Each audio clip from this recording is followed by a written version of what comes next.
ఇక్కడ పాదయాత్ర చేసినప్పుడు నాతో పాటు అడుగులు అడుగేసినటువంటి గ్రామస్తులందరూ కూడా అడిగింది ఒకటే, సార్ ఎప్పుడు కూడా రోడ్లు నీటి మీద నిలబడిపోతున్నాయి, రోడ్డు మీద నీళ్ళు నిలబడిపోతున్నాయి, నడవడానికి ఉండలేదు, మురుగు ఎక్కువైపోయిందని చెప్పడం, దాన్ని చాలా రకాలుగా సాల్వ్ చేయాలని చూడడం కూడా జరిగింది. అది అవ్వలేదు.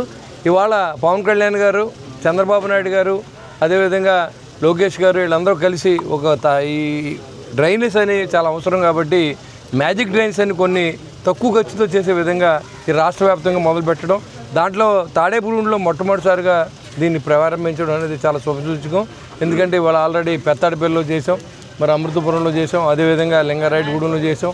ఇవన్నీ కూడా ఈ గ్రామస్తుల అవసరాల నిమిత్తం ఖచ్చితంగా చేస్తాం. అదేవిధంగా ఇక్కడ రాంబాబు గారు కూడా గెలిపించమని చెప్పాం ఆ రోజు ఇక్కడ ప్రజల్ని.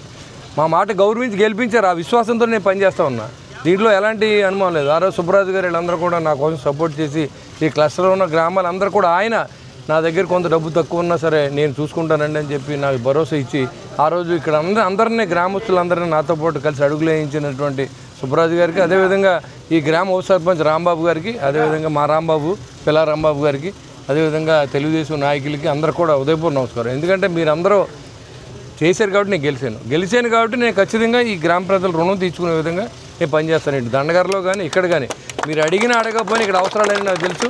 ఖచ్చితంగా అవసరాన్ని చేసే దిగుతుంది, దాని అనుమానం లేదు. ఎవరు ఏమనుకున్నా మీరందరూ అభివృద్ధికి సహకరిస్తే ఇంకా ఫ్రీగా అవుతుంది. అభివృద్ధి విఘాతం కలిగిస్తే దానివల్ల నష్టపోయేది ప్రజలు. కాబట్టి మనందరూ కలిసికట్టుగా ప్రజలు నమ్మి మనకు ఓట్లేశారు. ఎలక్షన్ వరకు రాజకీయం మాట్లాడదాం, ఎలక్షన్ అయిన తర్వాత అభివృద్ధి మాట్లాడాలా, పేద ప్రజల కష్టాల్లో మనం ఉండాలి. ఇక్కడ ఏదైతే మనం ఎలక్షన్ ముందు అన్ని వాగ్దానాలు చేస్తాం, కానీ ఎలక్షన్ అయిన తర్వాత దాన్ని మర్చిపోతాం. కానీ అలా కాదు, ఎలక్షన్ ముందు ఏదో వాగ్దానం మనకు గుర్తుండాలి. ఏ ఊరు వెళ్ళినప్పుడు ఇక్కడ పాదయాత్ర చేశాను నేను, నాతో పాటు చాలామంది తిరిగారు.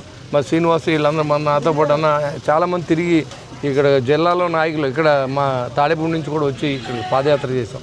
అప్పుడు చాలామంది ఆదరించారు. ఖచ్చితంగా ఈ గ్రామ ప్రజలకు మనం మంచి చేయాలనుకున్నాం, చేస్తాం కూడా. ఇంకా ఏం పనులు ఉన్నా నిధులు రావడానికి కొంత ఇబ్బందిగా ఉంది. గది గడిచి 5 సంవత్సరాలు దోపిడీకి గురైనటువంటి రాష్ట్రం ఇది.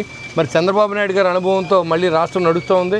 ఇవాళ ఏదైతే 6 ప్యాక్ మనం చెప్పి ప్రజల్లోకి వెళ్ళి ప్రతి ఇంటికి కరపత్రం ఇచ్చాం, దాని ప్రకారం 5 మనం అన్ని 6 ప్యాక్లు 5 ఏదైతే మనం హామీలు ఇచ్చాం అన్నీ కూడా నెరవేర్చాం. ఇవాళ ప్రజల్లో తిరగలిగే శక్తిని మనకి ఇవాళ పవన్ కళ్యాణ్ గారు, చంద్రబాబు నాయుడు గారు, నరేంద్ర మోడీ గారు మనకి ఇచ్చారు. ఇవాళ ఎన్ఆర్జీఎస్ నిధులు కానీ 15th ఫైనాన్స్ ఇవాళ మీ అకౌంట్లో డబ్బులు వచ్చినాయి.